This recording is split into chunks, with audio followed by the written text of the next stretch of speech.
আমার বন্ধু মহাজাদু জানে গান দিয়ে তারেক রহমানকে নিয়ে মালয়েশিয়ার প্রধানমন্ত্রীর ভিডিও পোস্ট। অ্যাটর্নি জেনারেল কার্যালয়ে জামায়াত সমর্থিত 17 আইন কর্মকর্তার পদত্যাগ। সামরিক বরখাস্ত কলিমুল্লাহ সহ 3 ঢাবি অধ্যাপক, শাস্তি পেলেন আরো 2 জন। মেসের বিশ্ব রেকর্ড গড়া গোল নিয়ে বিতর্ক। দীর্ঘ অপেক্ষার পর ঝুঁকিপূর্ণ হরমুজ প্রণালী অতিক্রম করল বাংলাদেশি জাহাজ। গান গেয়ে ভাইরাল সেই ঢাবি অধ্যাপককে অব্যাহতি। দেশের সবার স্মৃতিভ্রম হলে আওয়ামী লীগ বড় গলায় কথা বলতে পারবে, মন্তব্য ডাক্তার জাহেদের। আমি তিশা, আপনারা দেখছেন টাইমস ফ্ল্যাশ। মহাজাদু গান দিয়ে তারেক রহমানের সফরের ভিডিও প্রকাশ করেছেন মালয়েশিয়ার প্রধানমন্ত্রী। একই সঙ্গে দেশের সমালোচনা ঘটেছে প্রধানমন্ত্রীর প্রেস টিমের। বাংলাদেশের সরকার প্রধানের ঐতিহাসিক রাষ্ট্রীয় সফর ঠিকভাবে ধারণ করতে না পারায় এই সমালোচনা। এটাকে প্রেস টিমের দুর্বলতা এবং দুর্বল প্রেস উইং হিসেবে দেখছেন অনেকেই শেয়ার করেছেন 2 মিনিট 40 সেকেন্ডের একটি বিশেষ ভিডিও, যা প্রকাশ করেছে মালয়েশিয়ার প্রধানমন্ত্রী আনোয়ার ইব্রাহিমের দপ্তর। ভিডিওটিতে দুই দেশের শীর্ষ নেতার দ্বিপাক্ষিক বৈঠক, মধ্যাহ্নভোজ ও গার্ড অফ অনারের রাজকীয় মুহূর্তগুলো ফুটিয়ে তোলা হয়। প্রধানমন্ত্রীর সফরে আনোয়ার ইব্রাহিম রোহিঙ্গা সংকট সমাধানে বাংলাদেশ ও আসিয়ানের সাথে যৌথভাবে কাজ করার দৃঢ় প্রত্যয় ব্যক্ত করেন।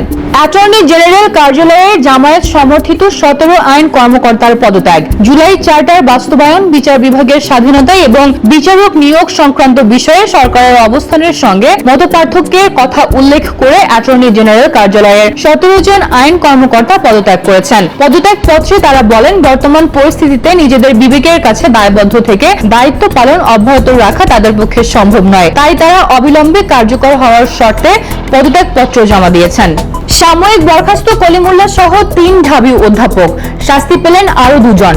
জুলাই গণঅভ্যুত্থানে বিতর্কিত ভূমিকার অভিযোগে ঢাবির লোক প্রশাসন বিভাগের অধ্যাপক নাজমুল আহসান কলিমুল্লাহ, সমাজবিজ্ঞান বিভাগের আকম জামাল উদ্দিন ও ব্যাংকিং অ্যান্ড ইন্স্যুরেন্স বিভাগের শিবলি রুবায়াত উল ইসলামকে সাময়িক বরখাস্ত করা হয়েছে। এছাড়া নারী শিক্ষার্থীদের পোশাক নিয়ে অবমাননা ও হুমকির দায়ে উদ্ভিদ বিজ্ঞানের অধ্যাপক আজমল হোসেন এবং গান গেয়ে ভাইরাল হওয়ায় বাংলা বিভাগের অধ্যাপক তাশরিকি হাবিবকে একাডেমিক কার্যক্রম থেকে অব্যাহতি দেওয়া হয়েছে।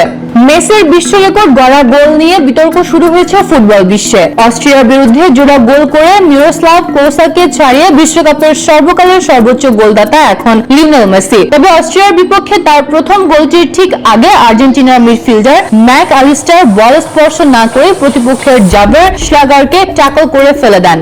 রেফারি ও ভিএআর এর ফাউলটি এড়িয়ে গেলে সেই আক্রমণ থেকেই গোল করেন মেসি। এই সিদ্ধান্তের তীব্র সমালোচনা করে সাবেক গোলরক্ষক পিটার স্কেমাইকেল কার্ডের দাবি তোলেন। অস্ট্রিয়া ম্যাচের বিতর্ক সহ এই ঘটনা নিয়ে ফিফা বা আর্জেন্টিনা এখনো কোনো আনুষ্ঠানিক মন্তব্য করেনি।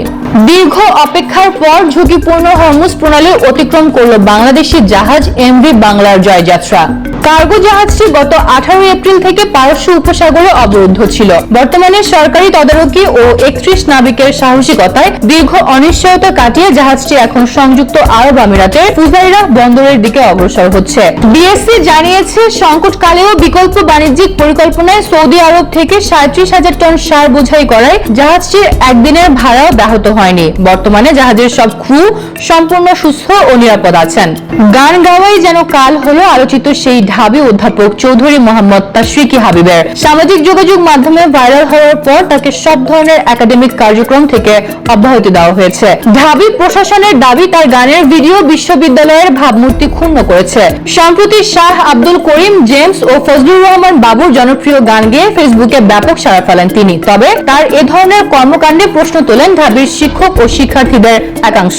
একই সাথে তীব্র সমালোচনার পাশাপাশি অব্যাহতিরও দাবি তোলেন। দেশের সবাই ডিমেনশিয়া বা স্মৃতিভ্রম হলে হয়তো আওয়ামী লীগ বড় গলায় কথা বলতে পারবে, এর আগে নয়, এমন মন্তব্য করেছেন প্রধানমন্ত্রীর উপদেষ্টা ডাক্তার জাহেদুর রহমান। সাংবাদিকদের সাথে আলাপকালে আওয়ামী লীগকে মাফিয়া দল আখ্যা দিয়ে তিনি জানান, এই দলটির বড় কোনো পদক্ষেপ নেওয়ার মতো নৈতিক সাহস বা রাজপথের সক্ষমতা বর্তমানে নেই। তবে তাদের নাশকতার আশঙ্কায় ঝুঁকিপূর্ণ জেলায় সেনা মোতায়েন করা হয়েছে। জুলাইয়ের অপরাধে দলটির স্থায়ী নিষেধাজ্ঞা আদালতের রায়ের উপর নির্ভর করছে বলেও তিনি জানান। এরকম আরো ভিডিও নিউজ পেতে ভিজিট করুন BangladeshTimes.com। ধন্যবাদ।